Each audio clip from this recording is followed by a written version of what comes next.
I'm going to chat with Kris Barras. How are you? Hello, mate. I'm very good. Thank you very much. Good. How was yesterday?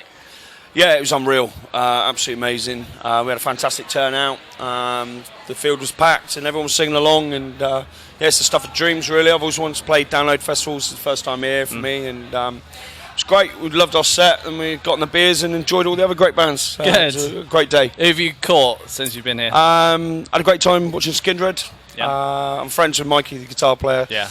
It was great to see them up there smashing that, and joined in with a Newport helicopter. Had a wicked time, so yeah, it was great. Good. And I'm imagining you played some new material because you released an album earlier this year.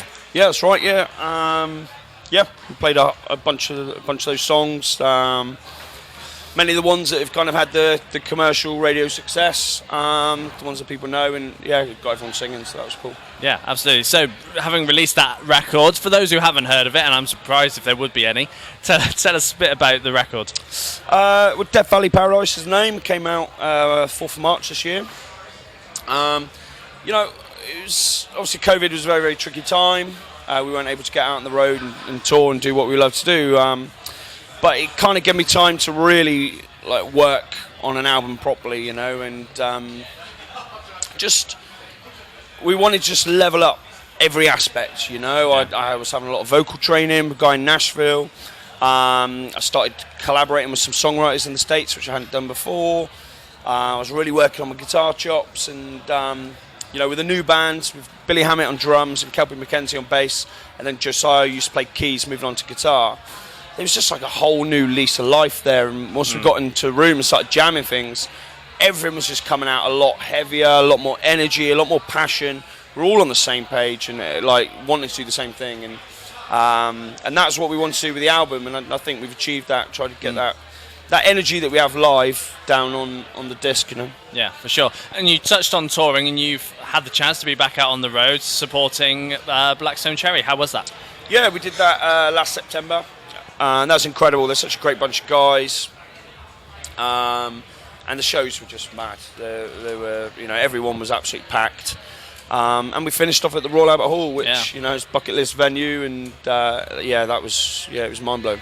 Yeah, absolutely. Now, after you finish here at Download, people will be wanting to see you on the road. Where can people see you for the rest of this year? Yeah, anyway? We've only got one headline show this year left, and we're headlining the Froome Festival at the Cheese and Grain, which is a great venue. Foo Fighters did a secret show there a few years ago. That's on Friday the 8th of July.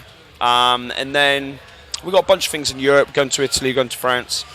And we've got some stuff been lined up, hopefully announced in the not too distant future, about a headline tour again in the UK. And we're just going to get out to a bunch of places that we haven't been to for a few years, try and do a few more like regional places, not just the big cities. And do a nice big long tour. We're going to get out for like 25, 26 dates around the UK. And hopefully some of that will come, the news for that will come out in the next month or two. Good. And are you hoping to take it overseas? You going into Europe, over to the States? Yeah, definitely. Things are a little bit gridlocked over in Europe at the moment. So we kind of got to wait our turn before we can get in on the tour. Lots of stuff being talked about behind the scenes, so fingers crossed we'll get something sorted soon. Fingers crossed. And with the lockdown, obviously you would have written this record, but is there more music that you've worked on in that time that hasn't seen the light of day yet, but will be coming out at some point? No, I mean, who knows? I mean, I wrote about 30 songs for that album, then we whittled it down to the final 11. Whether they'll appear on an album or not, I don't know. Probably not in the form they're in, but maybe there'll be some riffs on Nick or some lyric ideas or melody things, you know, who knows? Yeah, good. Well, Kris, it's been a pleasure. Nice one. Having a chat with you. Cheers, Thank mate. you very Thanks much. for having me.